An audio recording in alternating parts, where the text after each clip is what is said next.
Hello મિત્રો, નમસ્કાર. Bahuchar official ચેનલની અંદર આપનું હાર્દિક સ્વાગત છે. મિત્રો, આજે આપણે વાત કરીશું કે ડુંગળી આપણા ફાર્મ હાઉસ ઉપર, એટલે કે શાકભાજીની ડુંગળી વાવી હોય ને જે તેની સાઇઝ બહુ નાની રહેતી હોય, તો તે માટે આપણે આજે એક શાનદાર એટલે કે માહિતી તમને આપીશું કે ડુંગળી જો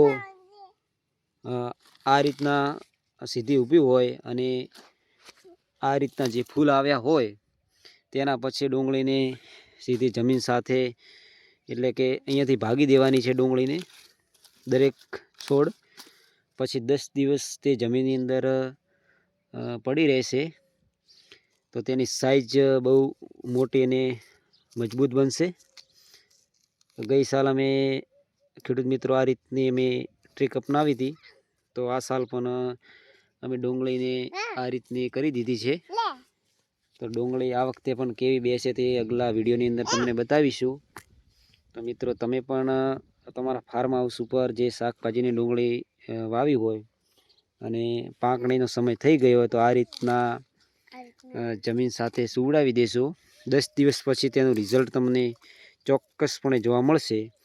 એનું એક જ કારણ છે કે જે એનો વિટામિન, એટલે કે જે તેનો કસ છે તે આ પાંદડાની અંદર જતો હોય છે અને અહીંયાથી ભાગવામાં આવે એટલે તે ચોક્કસપણે અટકાવ થઈ જાય છે અને સીધો જ આ ગાંઠિયાની અંદર મજબૂતાઈ જોવા મળે છે. તો તમે પણ તમારા ફાર્મ હાઉસ ઉપર આ રીતની ટ્રીક અપનાવજો અને વિડીયોને લાઈક અને સબસ્ક્રાઈબ કરી દેજો. જય જવાન, જય કિસાન. અમે ગઈ સાલ અપનાવેલું છે, એટલે આ સાલ પણ ડુંગળીને આ રીતના અમે કરી દીધી છે. તો વિડીયો લાઈક સબસ્ક્રાઈબ કરજો. જય માતાજી.